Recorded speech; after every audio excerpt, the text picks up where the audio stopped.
When I gave my life to Christ, I was very, very excited to spread the good news, right? But as I was giving the good news, I noticed that some people didn't take it the way I thought they would take it, which discouraged me along the way. It wasn't until I learned what the parable of the sower is, and that's when I understood that everyone has their own journey with God and receives the message differently. So let's talk about what the parable really means and explore the 4 different conditions of the heart.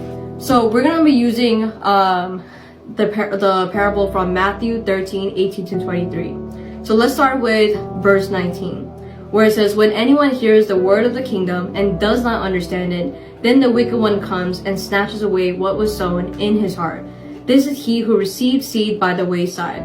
So the first condition of the heart is wayside. This is someone who hears the gospel without fully understanding it, and then the devil comes, which is the enemy, and leads them further away from it. So instead of this person coming closer to the light, this person gets further and further into darkness, and it's due to the confusion in their heart. Now, in verse 20, it says, "But he who received the seed on stony places, this is he who hears the word and immediately receives it with joy, yet has no root in himself, but endures only for a while. For when tribulation or persecution arises because of the word, immediately he stumbles." So this second heart condition of stony places, this is pretty much someone who hears the word, understands it, and is really joyful at first to receive it, but never really gets further than that initial hype. I can definitely identify with that because I'm somebody that, the flavor of the month, whatever's the most interesting thing, that's what I'm all into. And then as soon as like a little bit of opposition comes up or a little bit of distraction comes up, I drop it and I'm on to the next one. Like, look at those beautiful bases back there. Right there. Bases. Beautiful bases back there. I was so hardcore when I first started it, but all of a sudden, a little bit something here, a little bit something there, didn't get enough time, and now they just sit there and look beautiful.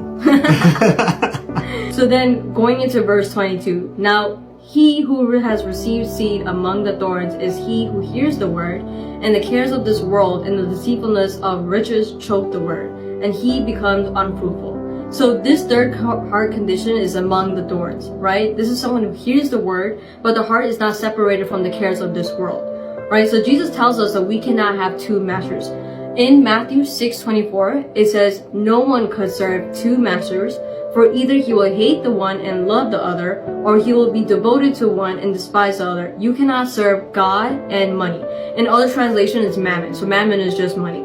So they get distracted by the riches and fame and clout of this world. Instead of spreading the good news and building his kingdom, their focus changes into their own kingdom. They want to build their own empire, and they end up becoming unfruitful.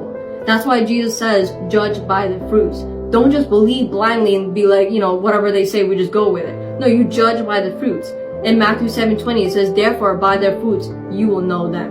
Jesus also said, "If I be lifted up, I will draw all men unto me," right? So it's all about Jesus. It's not about building your own enterprise, building your own legacy or anything like that. That's in John 12:32. You can read that. And then also keep on going forward with the previous scripture. In verse 23, it talks about the 4th type. "But he who received seed on the good ground is he who hears the word and understands it, who indeed bears fruit and produces, some 100-fold, some 60, some 30. So the 4th heart condition is good ground, right? This is a heart that's ready to learn and understand. So when they really, truly learn what the meaning of God is, they understand it and they bear fruit, So when the seeds hits good ground, the encouragement here is, right? The sower is going out there and here's the first part. He's going out there and just sowing, right? Doesn't matter what ground it's hitting. It doesn't matter whether it's a lush forest area or if it's stony desert ground. The sower is out there just throwing the seed, right? And wherever it lands, a lot of places it lands, it seems, more than not, is going to be places that don't accept it. These hearts won't accept it, right? But that one time it hits the good ground a heart ready to accept it, and it produces 100-fold fruit. Think about that. 100-fold means 100 to 1. What you invested, 1, and it produces 100 times that amount. So if that one time it does it, think about how worth it is for that fruit right there. All the times you were out there sowing and it didn't go. Because this one time it goes 100-fold. And so that's really what it should be about, you know? Yes. The other second encouragement I want to give as well too is that, you know, when I came to Christ, he's the one who talked about the good news to me. And when he first brought it up to me, I was like, do not try to convert me, because I'm not going to convert. And this is the time we were dating. Yeah. And what did you say to me? I literally said, I'm not here to convert you. If I sit here and make you conform to my belief, then that's not really your belief at all. Right. That's my belief. Exactly. You know? And so then I'm not here to convert you. Yeah, and when he said that to me, I was like, okay, I love the fact that I have a choice, because I grew up in Islam and I didn't really have a choice to choose Islam. It was just because I was born in that family, so I'm just in that religion already. And that's why I had such a hard time like calling myself a Muslim, because I was like, I don't really follow the religion or anything like that, but okay. But honestly, because of that first curiosity, I was like, okay, you gave me a choice. It got me more curious. I'm like, okay, let me find out more information. Let me find out more. I had so many questions that end up trying to get answered, and it completely, like, now I'm a Christian, and and it, because of that seed that he sowed into me, it completely changed my whole life into 180. And now I'm here today, spreading the good news as well too. And the beauty of it is, here's the thing, like, when that seed was first sown to you, your heart probably wasn't the good soil, right? No. It wasn't ready to accept it all the way.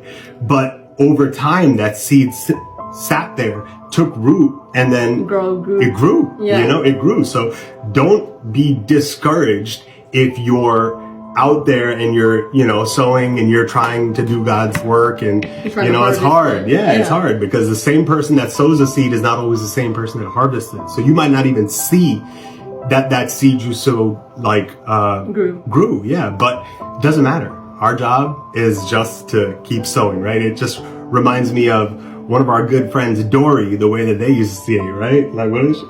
Just keep sowing, just keep sowing, just keep sowing, sowing, sowing. All right, that's all we have for you guys. Love you guys. Love you. Bye.